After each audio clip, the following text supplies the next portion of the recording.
I'm Scott Knable with the City Planner for City of Derby, and behind me here is Dan Squires, Planning and Engineering Director for City of Derby. I'm going to start the presentation off, and then I'm going to end with the walkability plan, and then I'm going to get up and walk and let Dan walk over here and finish the rest of our presentation. So I'm going to talk about our growth patterns and how Derby is anticipating to grow, and then Dan's going to talk to you about the individual projects that are important to this region, and we'll be discussing going forward with WAMPO in the Metropolitan Transportation Plan and the TIP. So Derby, as was mentioned, is one of the larger communities in the WAMPO region, the second largest, and our most recent population forecast is a forecast that goes through the year 2040. It was recently adopted in our Vision Derby 2040 plan. We're presently about 25,000 people, and we're anticipating to grow about 11,000 or 12,000 people in the next 20 years to a population of about 36 or 37,000 by the year 2040. And so that's all what I'll show you in a minute is the planning area that we are planning for. In terms of what Derby is like, Derby is a pretty typical community, although we do have a little bit more owner-occupied housing than the nation or the state in general, and a little bit less renter-occupied housing, and then our vacancies are significantly less, and that leads to some issues that we have. You can see in the bottom of the chart, we do have some shortages in really two areas as it relates to our housing, and it's interesting shortages to have. We have shortages in the most affordable housing for those people who are in an income range of 0 to 25,000, and then we have a pretty significant shortage at the upper end of our residential neighborhoods, and something that we're struggling with in terms of course, that's a housing market that a lot of developers want to get into because the profits are higher.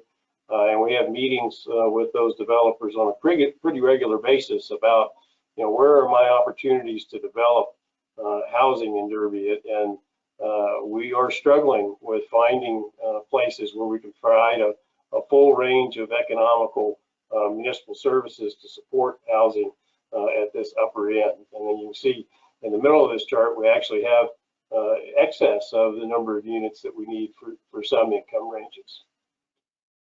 Derby is a higher end income community. You can see that our median household income is significantly higher than the state of Kansas, as well as the metro area and the nation as a whole. And you can see that we have a very large percentage of our households that are in the highest income bracket. 30% of our households are in that highest income bracket. Our employment is like the Wichita metro region. We are very heavily reliant on manufacturing for our employment base, and of course our proximity to the Spirit complex is a big reason for that. We also have a large number of people that are employed in educational services, because one of the strengths of Derby is our Derby school system, one of the larger school systems in the state, and we have and our largest employer of people that are actually working in the city of Derby. And then much of the health and retail trade, many of those people are working both locally as well as in the greater Wichita area. And you can see our total workforce as of 2018 is about 12,000. I actually have a recent update to that that takes it a little bit above 13,000. This is a map that shows commuting patterns. It has Derby, Andover, Hayesville, and Mays on it. This was part of a study that was sponsored through WAMPO, in which those four communities participated along with Wichita Transit to kind of figure out where people are living in comparison to where they're working. And you can see that about 9,000 daily trips from Derby go to Wichita and back on a daily basis. We have about 5,000 people who are coming from Wichita into Derby to work on a daily basis, and then very few, 1,500 of our workers actually live and work here. So we're very much a bedroom community in that sense, in that most of our residents work in Wichita, and then we have a lot of particularly service and retail jobs where we have people who are living in areas where there's more affordable housing available, actually coming to Derby to work in our businesses. And you can see a little bit of information about where those destinations are. You can see some of the major employers in Derby are in kind of our downtown area, which is in the lower left portion of Derby, and then along our Derby Marketplace or Rock Road corridor, which is in the eastern portion. And then you can see the big circle there for Spirit, the big circles for downtown Wichita, big circles for the airport area, and then quite a few people working in the northeast part of Wichita as well. And then you can see where people are coming from. They're coming from all over the Wichita metro region to come and work in Derby. So this is our planned growth. This is the comprehensive plan that we just recently adopted. And there's a lot of information on this that probably I can't explain in the brief amount of time that I have to address you, but a couple of things to focus on. It doesn't really show very well, but the kind of the center of the map is Rock Road running north and south, and that's our primary commercial corridor. The red and pink on the map is showing our planned business growth areas, both north and at the north end and the south end of our planned growth area.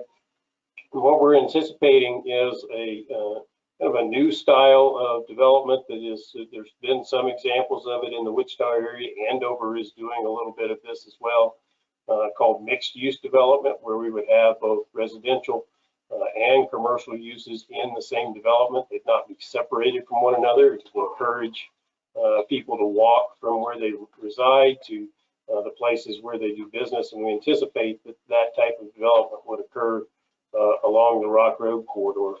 Another of the major features on here is that you see some green lines that run north and south on this. The piece that is east of Rock Road, kind of in the eastern half of the picture, is our planned new north-south circulator that's called the Derby Grand Tour that Dan's going to talk about.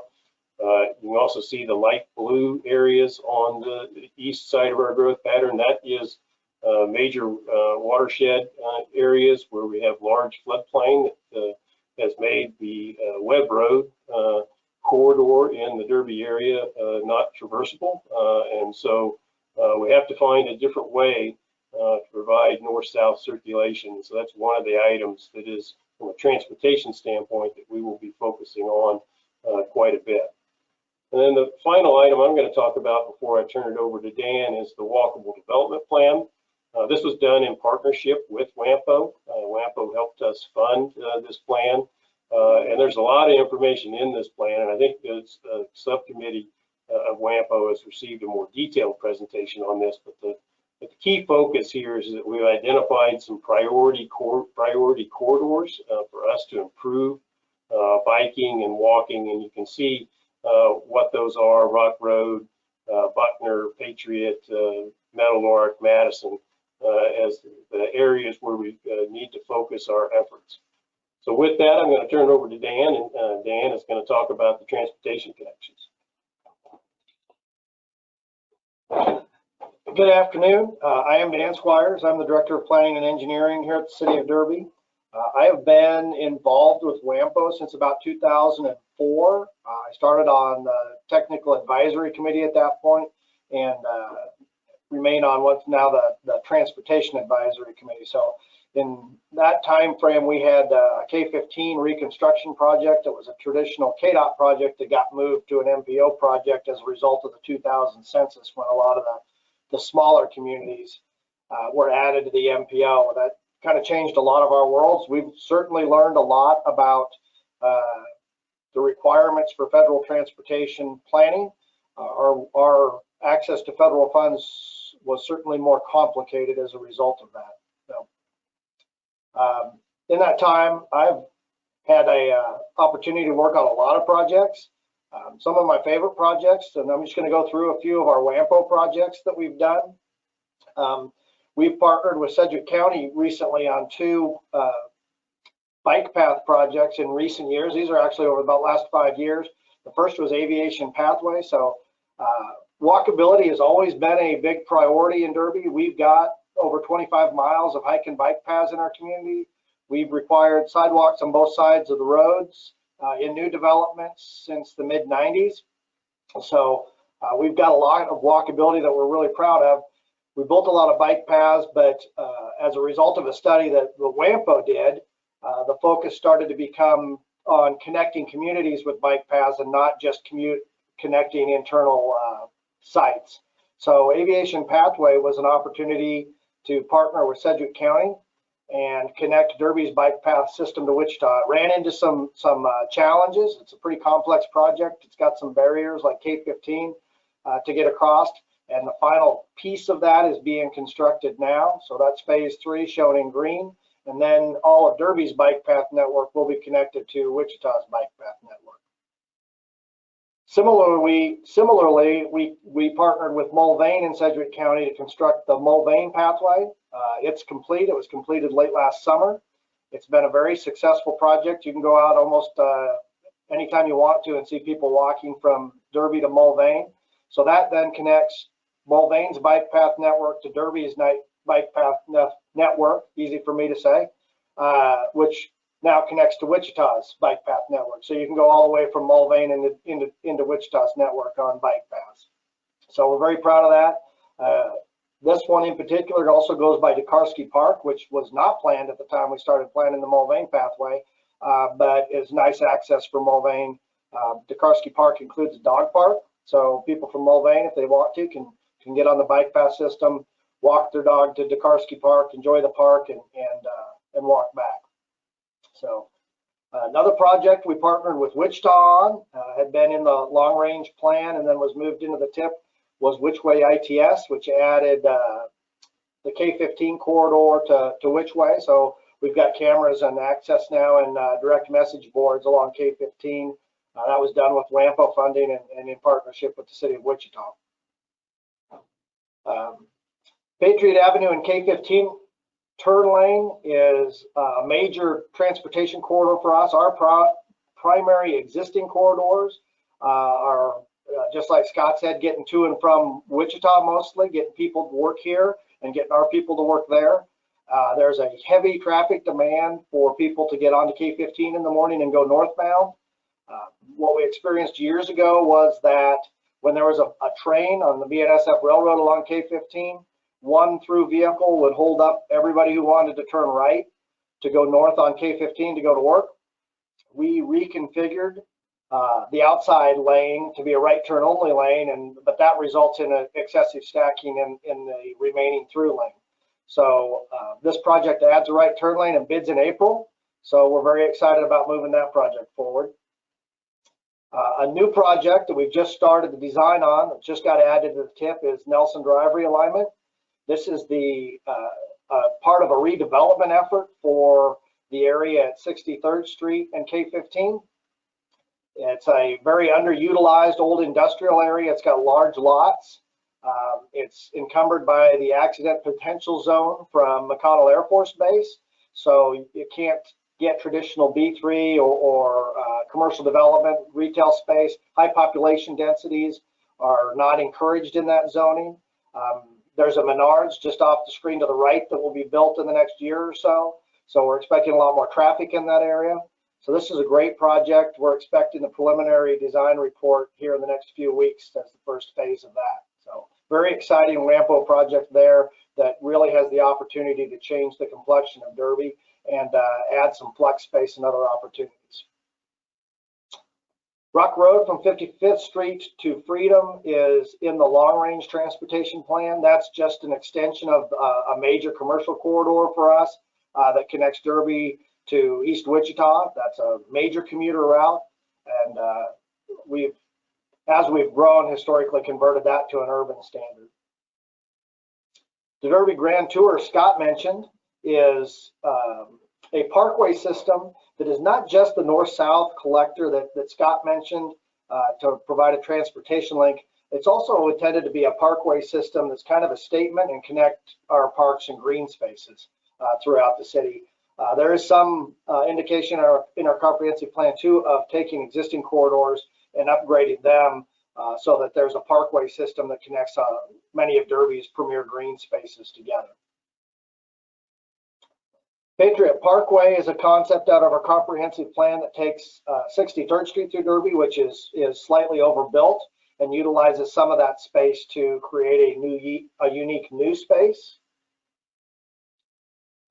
An additional priority for the city of Derby is transit. There's been a lot of discussion, I think, with some of the suburban communities about extending Wichita Transit to serve the suburbs and get people to and from Derby. I think those conversations are ongoing, but it's still a priority to us.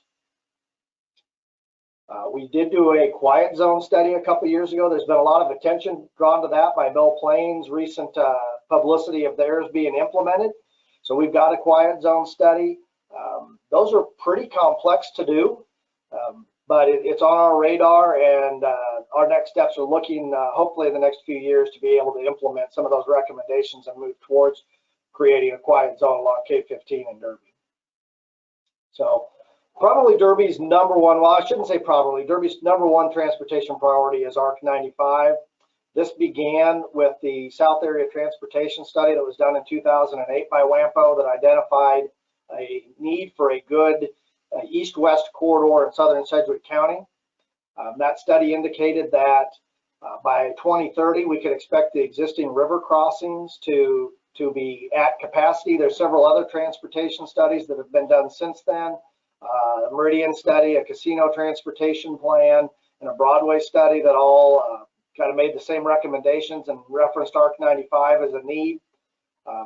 There's no bridge crossings of the Ark River south of 83rd Street until you get to K53 in Sumner County, and there's no grade separated crossing of BNSF Railroad south of Kellogg. So there's some major transportation barriers that create a little bit of a lack of east-west connectivity to connect communities in southern Sedgwick County. The project includes a fully directional interchange at K15. That's grade separated over both the railroad and K15 highway. So that's fully grade separated and fully directional. The benefits of it are that it enhances safety and emergency response. It improves traffic flow, mitigates future congestion. As I mentioned, the SAT study in 2008 predicted that by 2030, the existing bridge crossings of the Ark River would be reaching their capacity. Additional, we've seen consistent increases in the amount of train traffic on BNSF Railroad. So being able to get freight and people and emergency services across the railroad in those situations is becoming more and more of a priority. It improves multimodal access. It's obviously an acceleration of economic development. Most of the communities in southern Sedgwick County do have industrial parks, but do not necessarily have good access to the turnpike. And that project did include a turnpike interchange. It is not cheap. It's $62 million for phase one. That's the guts of it. That's the bridge and the interchange pieces of it. That's $12.3 million in design and $49 million in construction.